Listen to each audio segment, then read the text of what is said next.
¿Qué tal a todos? Espero que se encuentren muy bien. Sean bienvenidos a esta sesión donde comentaré el texto del Evangelio que la liturgia nos propone para el próximo domingo. Bien, pues en esta ocasión tenemos el comentario al Evangelio de Mateo 16, versículos 13 al 19, en el contexto de la solemnidad de los santos apóstoles Pedro y Pablo. Comenzamos con la oración inicial. En el nombre del Padre, y del Hijo, y del Espíritu Santo. Amén. Padre Santo, te agradecemos por el don de la vida y el don de la fe. Hoy que nos reunimos en tu nombre para profundizar la Sagrada Escritura, te pedimos que nos envíes el don del Espíritu Santo con el fin de que nos ayude a comprender el sentido salvífico del texto evangélico que estamos por estudiar y lo hagamos vida. Te lo pedimos por Jesucristo nuestro Señor. Amén. Santa María, sede de la sabiduría y reina de la paz, ruega por nosotros, en el nombre del Padre, y del Hijo, y del Espíritu Santo. Amén. Procedemos a la lectura del texto del Evangelio. Del Santo Evangelio según San Mateo. En aquel tiempo, cuando llegó Jesús a la región de Cesarea de Filipo, hizo esta pregunta a sus discípulos: ¿Quién dice la gente que es el Hijo del Hombre? Ellos le respondieron: unos dicen que eres Juan el Bautista, otros que Elías, otros que Jeremías o alguno de los profetas.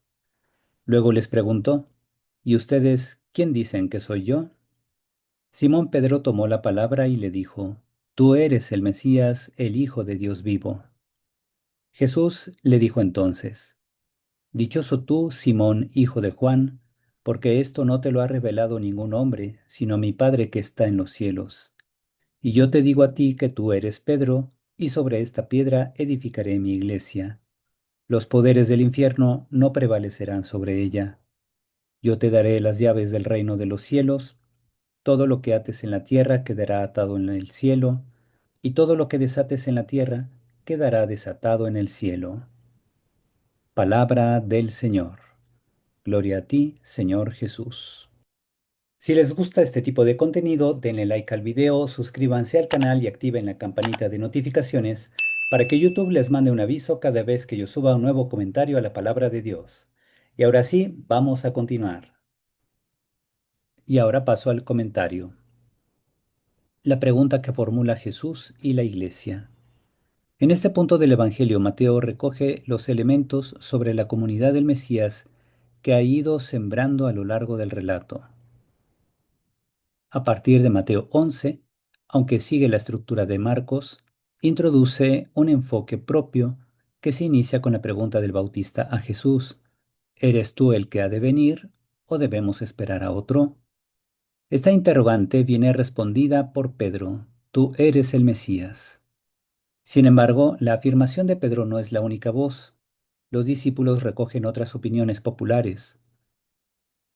La gente dice que Jesús es el Bautista, Elías, Jeremías. A pesar de que algunas de estas percepciones captan aspectos verdaderos de la persona de Jesús, solo los discípulos, con quienes él formará su comunidad, forman una comprensión auténtica, aunque todavía incipiente. Esa comunidad es la Iglesia del Mesías. Jesús y Pedro.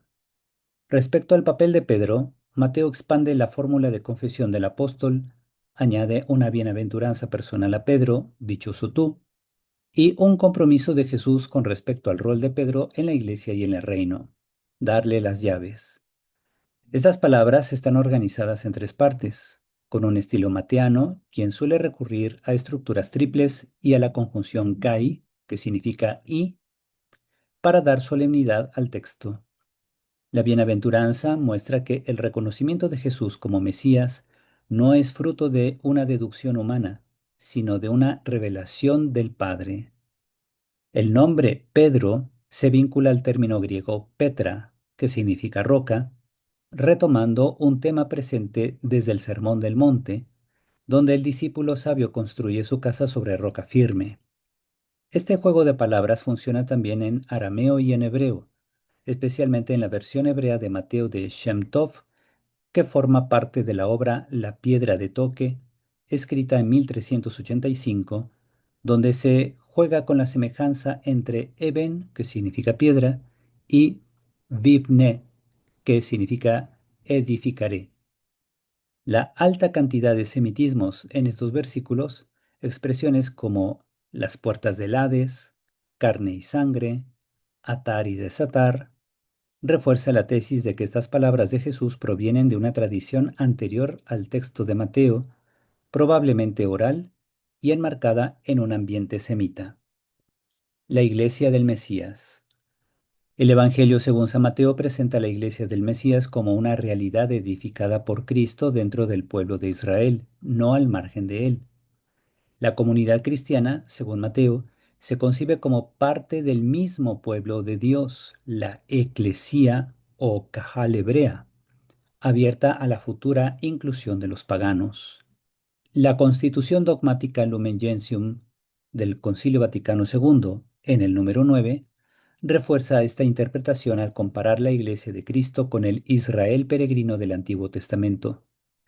Los verbos usados en nuestro pasaje están en futuro.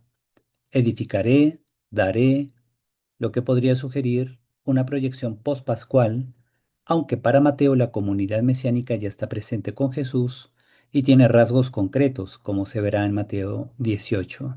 Aunque no institucionalizada, esta iglesia es una asamblea comprometida con la corrección fraterna y la fidelidad a Cristo.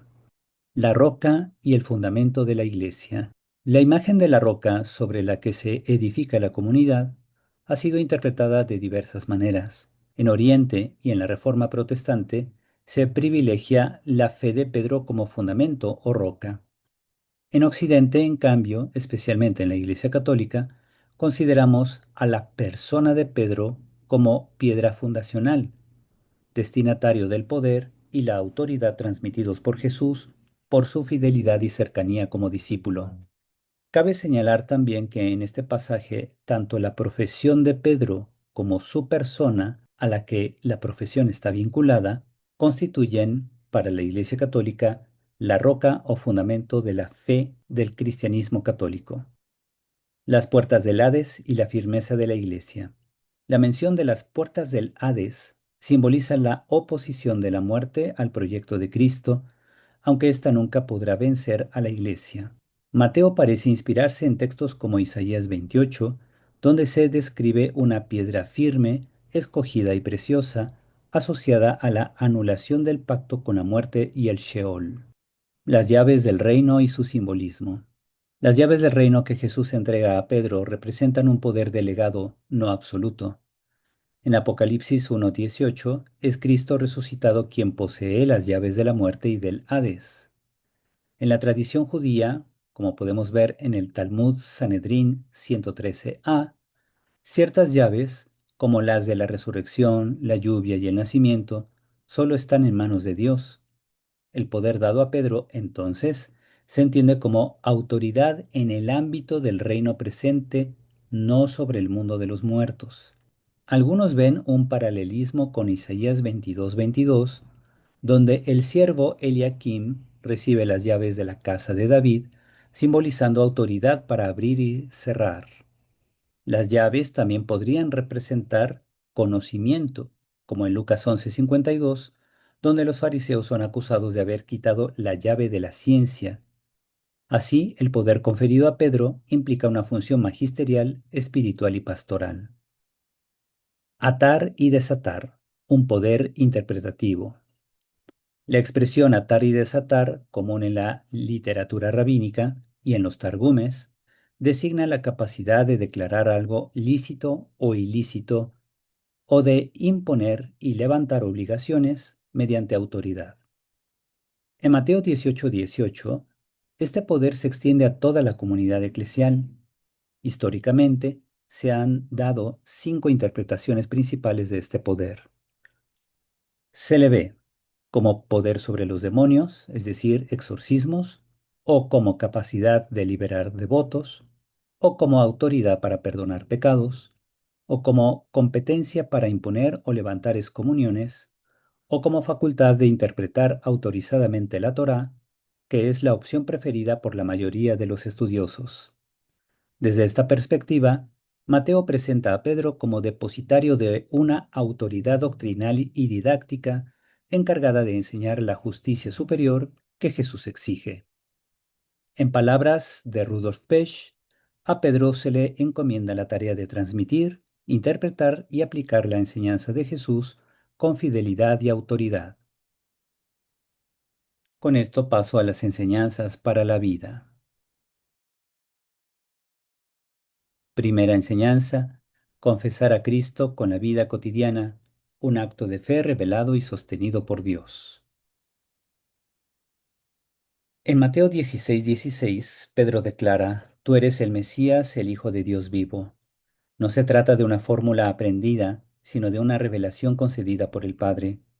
En la vida espiritual del creyente, esta confesión debe ser renovada constantemente, no solo con palabras, sino con actitudes concretas de fidelidad, caridad y esperanza. Confesar a Cristo es resistir al relativismo que tanto ideologías políticas como sociales nos quieren imponer, ya que disuelven toda verdad. Confesar a Cristo es asumir, incluso en medio del trabajo, la familia o el sufrimiento, que Jesús es el Señor y guía de nuestra historia. Confesar a Cristo es vivir con coherencia evangélica sin separar la fe del compromiso social. En un mundo donde tantas voces compiten por el corazón humano, el católico que permanece unido a Pedro, hoy el Papa León XIV, tiene el privilegio y la responsabilidad de confesar a Cristo con claridad y humildad, mostrando que la fe no es una ideología, sino una relación viva. Segunda enseñanza, ser iglesia, vivir insertos en el pueblo de Dios, no al margen de él. Jesús no dice, tú te edificarás a ti mismo, sino, sobre esta roca edificaré mi iglesia. La Iglesia es una iniciativa de Cristo y no es un proyecto aislado de individuos piadosos, sino una comunidad llamada a la unidad visible y a la comunión real. La espiritualidad cristiana auténtica es siempre eclesial, enraizada en la liturgia, la escucha común de la palabra y la obediencia al magisterio apostólico. En tiempos de polarización, esta enseñanza nos recuerda que no hay santidad plena sin pertenencia a la iglesia concreta, que la comunión con el Papa León XIV, sucesor de Pedro, no es una opción secundaria, sino una expresión visible de fidelidad a Cristo, que la sinodalidad y el discernimiento eclesial no reemplazan la roca sobre la que Cristo edificó su iglesia, sino que se despliegan desde ella. Así el católico de hoy está llamado a vivir su fe como parte de un cuerpo, no como una voz solitaria, convencido de que el Espíritu Santo actúa en la Iglesia, incluso en medio de sus debilidades. Tercera enseñanza, recibir y ejercer la autoridad espiritual con humildad y servicio. Las llaves del reino y el poder de atar y desatar no son símbolos de dominio, sino de autoridad espiritual confiada para servir, liberar, enseñar y guiar. Esta autoridad es siempre participación del señorío de Cristo, nunca su reemplazo. El creyente católico incluso, si no tiene un cargo eclesial, está invitado a ejercer autoridad en su entorno, como padre o madre de familia, como docente o servidor público, con conciencia de que todo poder debe transparentar el amor de Dios. También todo católico debe buscar en la enseñanza del Papa León XIV y del magisterio bimilenario de la Iglesia un faro de orientación y no creer que constituyen un límite a la libertad. Además, el católico debe cultivar una docilidad activa al Espíritu Santo que nos ayuda a ser piedras vivas en la edificación de la Iglesia. Así cada fiel puede redescubrir su lugar como colaborador en la misión de abrir a otros las puertas del reino, no con llaves de juicio, sino con llaves de misericordia, sabiduría y testimonio. Pedro fue llamado roca, no por su fortaleza natural, sino por su apertura a la revelación de Dios y su amor a Cristo. Hoy los católicos que permanecemos en comunión con Pedro, representado en el Papa León XIV, continuamos siendo piedras vivas sobre las que Cristo edifica su iglesia. Vivir desde esta conciencia no solo fortalece la identidad católica, sino que ilumina cada rincón de la vida, desde el hogar hasta el mundo digital, desde la oración silenciosa hasta la voz pública. Con esto pasamos a la oración final. Dios nuestro, tú que nos llenas de una venerable y santa alegría en la solemnidad de tus santos apóstoles Pedro y Pablo, concede a tu Iglesia que se mantenga siempre fiel a todas las enseñanzas de aquellos por quienes comenzó la propagación de la fe. Por nuestro Señor Jesucristo, tu Hijo, que vive y reina contigo en la unidad del Espíritu Santo y es Dios por los siglos de los siglos. Amén. Y así hemos concluido con el comentario al texto del Evangelio que la liturgia nos propone para este domingo 29 de junio, día en que celebramos la solemnidad de los santos apóstoles Pedro y Pablo. Espero que les pueda servir a todos ustedes para su crecimiento espiritual y su impulso pastoral. Recuerden que si les gusta este tipo de contenido, denle like al video, suscríbanse al canal y activen la campanita de notificaciones para que YouTube les mande un aviso cada vez que yo suba un nuevo comentario a la palabra de Dios.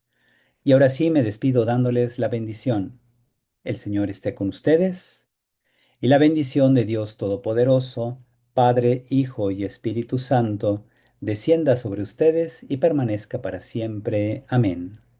Cuídense mucho todos y hasta pronto.